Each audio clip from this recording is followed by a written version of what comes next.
21장 33절로서 34절 말씀입니다.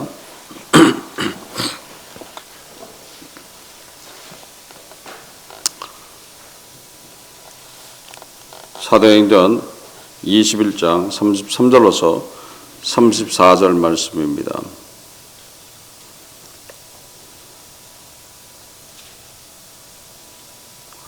(33절로서) 34절 합독합니다. 이에 천부장이 가까이 가서 바울을 잡아 두세 손으로 결박하라 명하고 누구며 무슨 일을 하느냐 물으니 무리 가운데서 어떤 이는 이 말로 어떤 이는 저 말로 부르짖거늘 천부장이 소동을 인하여 그 실상은 알 수 없어 그를 영문 안으로 데려가라 명하니라. 아멘. 하나님 아버지 감사합니다. 성령께서 이 시간 함께함을 감사드립니다. 말씀을 깨닫는 시간 될 수 있도록 인도하여 주옵소서. 함께함을 감사드리며 이 모든 것 주 예수 그리스도를 받도록 기도드립니다. 아멘. 지금 바울한테 예언되어 있던 그 말씀이 이루어지는 장면이죠. 거기 올라가면은 이방인의 손에 넘겨준다라고 예언을 했었죠.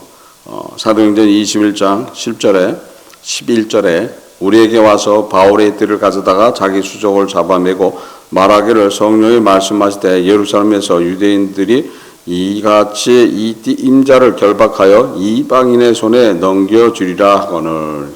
결박하여 이방인의 손에 넘겨진다. 지금 쇠사슬에 매었다 얘기돼 있죠. 그래서 지금 같으면 범인을 잡으면 수갑을 채우죠. 그러니까 그런 이제 두 쇠사슬을 매었다는 소리는 수갑 같은 그런 것들이겠죠. 그래서 온몸을 감아버리는 쇠사슬로 또 못 도망가게, 그러니까 범인 취급하는 거에 일단은요. 그래서 범죄자 취급을 취급하는 모습이죠. 그래서 예언대에 있었던 말씀이 이루어져. 참 이해하지 못하는 것들이 그런 부분들이에요. 성령의 감동을 통해서 예언한 말을 받았는데 또 바울은 어때요?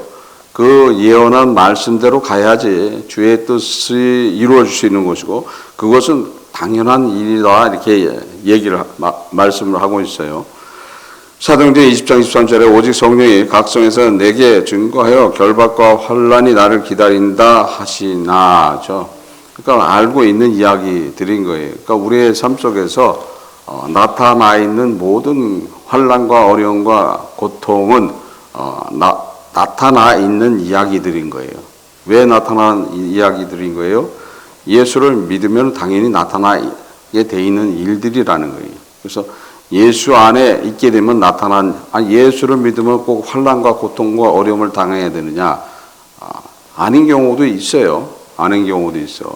아닌 경우는 어떤 경우들이 아닌 경우예요? 모태신앙이라고 하는 분들. 모태신앙이라는 분들. 그래서 모태신앙이라는 분들은 아닌 게 아니에요, 거기도 그 위에 올라가면은 처음 예수를 접한 그런 위에 분들한테 고난과 환난과 어려움을 통과한 후에 오는 축복이라는 거예요, 그것이. 그래서 말씀 그대로라는 거예요. 내 말을 듣고 나를 사랑하는 자는, 내 계명을 지키는 자는 천대까지 축복하시라 하는 그 말씀이 이루어져 있기 때문에 그런 어려움과 환난이 없을 수도 있어요. 그러나 그것은 보장되어 있는 것처럼 보이지만은 그 안에도 자신의 믿음에 따라서 또 틀린 그런 환경과 여건을 만들 수가 있다는 것을 알아야 된다. 거기에는 누가 있어서 그러는 거예요? 사단의 존재들이 역사하기 때문에 당연히 그렇게 한다는 거예요. 그래서 사단의 역사로부터 벗어난다라는 것은 우리 말씀 안에 있으면서 온전히 성령 하나님의 순종하는 삶을 산다라면은 승리할 수가 있게 돼 있다는 것을 알아야 되는 거예요. 그래서 당연히 나한테 오는 혼란과 어려움에 대해서 알고 거기에 대한 것을 담대하게 통과해 나가야 된다는 거예요. 담대하게 통과하지 못한다라면 그것이 어려움으로 나타난다. 에베소서 6장 19절에서 20절에 또 나를 위하여 구할 것은 내게 말씀을 주사 나로 입을 벌려 복음의 비밀을 담대히 알리게 하옵소서 할 것이니 이를 위하여 내가 쇠사슬에 매인 사신이 된 것은 나로 이 일을 당연히 할 말을 담대히 하게 하려 하십니다. 그래서 우리는 어떠한 상황 속에서 담대하게 누구를 증거할 줄 알아야 되는 거예요. 예수 그리스도를 증거할 줄 알아야 되는 거죠. 예수가 항상 나의 생명이 되는 것이고 나의 삶의 목적이 되어야지 된다는 거예요. 그런데 나의 삶의 목적이 다른 게 되면 안 되는 거예요. 이거는 벌써 생명을 잃어버린 거야. 오직 예수여야 되는 거예요. 오직 바울이 지금 오직 예수인 거예요. 오직 예수기 때문에 지금 예수에 올라가서 결박을 당하고 이런 상황 속에 있다 그래도 지금 로마의 군대가 움직여서 바울을 구하러 내려온다. 이거는 그게 지금 주둔지에서 지금 식민지에서 자기들끼리의 어떤 싸움이 벌어졌을 때 지켜보고 있어요. 지켜보고 있다 어느 그 소동이 어느 정도 잠잠해지면 그때 내려가서 정리를 하는 거예요. 괜히 거기 끼어들었다가 어떻게 되는 거예요? 피해를 볼 수도 있기 때문에 항상 그러는 거예요. 그래서 어느 정도 소동이 잠잠해지면은 그때 가서 정리하는 거지. 그러면 바울이 죽음을 당할 수도 있는 거예요. 죽음 당하면은 가서 정리만 하면 되는 거예요. 다 끝났잖아. 뭐 자기들끼리 지금 싸우고 있는 건데, 자기들끼리 해하고 있는 건데, 뭐 굳이 거기에 간섭할 이유도 없는 거예요. 만약에 로마를 대항하는 그런 폭동이다라면 얘기가 틀려지지만은 그런 것들이 아니기 때문에 사실 반응할 이유가 없었던 것들인데 거기에는 누구의 역사가 있었던 거예요? 성령 하나님의 역사가 있었다. 그래서 예언된 말씀을 반드시 이루어진다는 거예요. 반드시 이루어지는 거예요. 지금 가서 고난을 당할 거에 대한 예언이 있었죠. 그럼 반드시 이루어지는 거예요. 그래서 그 부분이 우리가 참 생각하는 것이 쉬운 것이 아닌 거예요. 성령의 감동을 따라서 들은 말씀이기 때문에 이루어지고 있잖아요. 그러면 그거를 피하는 방법은 그 말씀을 들었으니까 그것을 안 가면 피하는 것이다. 근데 바울은 그게 얘기를 그렇게 안 해요. 당연히 가야지 되는 거예요. 거기에는 다른 주의 뜻이 있었던 거예요. 주의 뜻이 있었기 때문에 로마까지 가는 뜻이 아니라 예루살렘에 올라가야 될 이유가 있었던 거예요. 그 이유를 주님의 명령으로 받고 그 주님의 명령을 행하기 위해서 고난을 당한다 해도 결코 거기에 대한 두려움을 갖지 않고 가겠노라라고 얘기를 하는 거예요. 그래서 항상 우리는 두려움 없이 주를 따라갈 때 승리할 수 있다는 것을 알아야 된다는 거예요.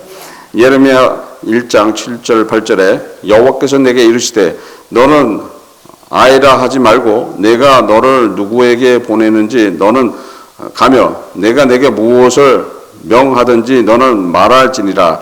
너는 그들을 인하여 두려워 말라. 내가 너와 함께하여 너를 구원하리라.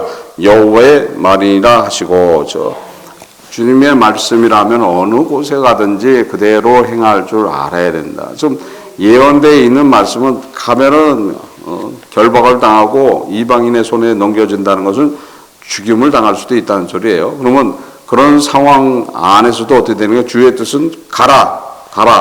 그러면 주의 뜻은 가라 했으니까 어떻게 되는 거예요? 가면은 어려움을 당한다. 가라. 그러면 그래도 어떻게 되는 거예요? 주의 뜻을 받아야 된다는 거예요. 주의 뜻을 받아야지 그것이 영광으로 나타나게 돼 있다는 거예요. 그래서 결정은 바울이 하는 거였던 거예요. 여러 번에 걸쳐서 바울을 예루살렘에 올라가는 걸 막았잖아요. 막았을 때 바울이 그 사람들의 권면을 사람의 말을 듣고 권면을 받았다라면은 바울은 바울이 될 수가 없을 수도 있었어요. 그러나 누구의 뜻을 계속 받은 거예요? 주님의 뜻을 받아서 갔고 주님의 뜻을 받아서 갔을 때 지금 예언되어 있던 쇠사슬에 매인다라는 그 말씀이 그대로 이루어지고 있기 때문에 어떻게 되는 거예요? 그럼 그 다음에 예언도 이루어진다는 거예요. 그 다음에 예언도 이루어진다. 여러분들이 삶 속에서 고난과 어려움을 당할 것이다고 얘기를 해요. 예수를 믿게 된다라면 처음에 은혜지만은 그 은혜의 삶을 살아가면서 그 은혜 때문에 결국 여러 모양 가운데서 힘듦과 어려움을 당합니다. 그러면 그거를 통과하고 나면 어디가 있는 거예요? 그걸 통과하고 나면 아름다운 곳에 갈 수 있다는 거예요. 영원한 나라에 갈 수 있다는 거예요. 그건 당연히 지금 예언되어 있는 말씀들이라는 거예요.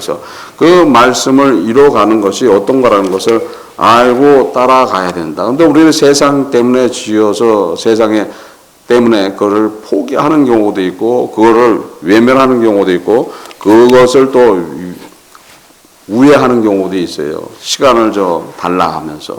근데 그거는 아니라는 거예요. 주님은 이런 말씀을 하셨어요. 마태복음 10장 27절 28절에 내가 너에게 어두운 데서 이르는 것을 광명한 데서 말하며 너희가 귓속으로 듣는 것을 집 위에서 전파하라. 몸은 죽여도 영혼은 능히 죽이지 못하는 자들을 두려워하지 말고 오직 몸과 영혼을 능히 지옥에 멸하시는 자를 두려워하라. 그걸 알아야 된다는 거예요. 누굴 두려워하라는 소리예요? 하나님을 두려워하라는 소리예요. 근데 하나님을 두려워하지 않으면 안 된다는 거예요. 내가 세상 안에서 지금 예수 때문에 힘듦과 어려움을 당한다 그래서 그것을 위해하거나 그것을 포기하게 된다라면 결국 멸망으로 간다는 거예요. 그럼 누굴 두려워해야 되는 거예요? 하나님을 두려워해야 된다는 거예요. 근데 하나님을 두려워하냔 말이에요. 하나님을 두려워하느냐 말이에요. 하나님을 두려워하지 않는 게 문제라는 거예요. 그게 문제인 거예요. 하나님을 두려워한다라면은 미명서부터 새벽서부터 나와서 주와 교통하기를 소원해야 된다는 거예요. 근데 하나님이 두렵지 않기 때문에 미명서부터 안 나온다는 거죠. 참 대단해요. 대단해. 무슨 강단으로 오르는지 모르지만 마지막 순간이 와서 주여 나를 구원하여 주옵소서. 그때 주님이 나는 너를 도무지 모르겠노라 하면 어떡하려고 그랬죠. 할 말이 있을 거 아니에요. 저는 믿음은 없었지만 그래도 미명서부터 주님 앞에 나가서 간구하고 기도했습니다. 주님 나 기억 못 하십니까? 그 말이라도 해야 될 거 아니에요. 근데 그 말도 할 말도 없어. 그러면 너 뭐 하다가 하면 할 말이 없는 거예요. 할 말이 없어. 나는 너를 위해서 십자가에서 고난을 당했노라. 너에게 생명을 주기 위해서 내 생명을 주었노라. 근데 너는 나한테 한 게 무엇이냐 했을 때 할 말이 있어야 될 거 아니에요. 할 말이 없단 말이죠. 그럼 할 말이 없으면 어떻게 되는 거예요? 나는 세상을 사랑하고 세상을 좋아하다가 죽음을 맞아서 이 자리에 왔습니까? 이 자리에 왔습니다 했을 때 어떻게 되는 거예요? 두려우신 분은 그거에 대한 답을 어떻게 주시는 거예요? 그냥 선을 그어버려요. 선을 하나님을 단호하신 분이야. 죄에 대한 이야기가 해결되지 않는다라면 결국 누구한테 못 가는 거예요? 하나님 앞에 못 간다는 거예요. 그래서 내가 예수 그리스도 안에 있었다는 증거가 있어야 된다는 거예요. 예수 안에 있었다는 증거가 있을 때 암만 예언되어 있는 이야기들이 있다 해도 우리는 반드시 천국 간다는 거예요. 그것이 주님이 주시는 은혜라는 것을 깨닫시기 바랍니다. 오늘 하루도 그런 믿음 안에서 다 승리하시기를 주 예수 그리스도 이름으로써 축원합니다. 기도하시겠습니다. 하나님 아버지 감사합니다. 성령께서 이 시간 함께함을 감사드립니다. 저희들 부족하지만 주와 동행할 수 있도록 인도하시고 주의 사랑 안에서 승리하는 삶 살아갈 수 있도록 인도하여 주옵시고 주의 뜻을 받아 따라가는 그런 삶 또 하나님을 두려워하는 삶을 살아갈 수 있도록 인도하여 주옵소서. 함께함을 감사드리며 이 모든 것 주 예수 그리스도 받도 기도드립니다. 아멘.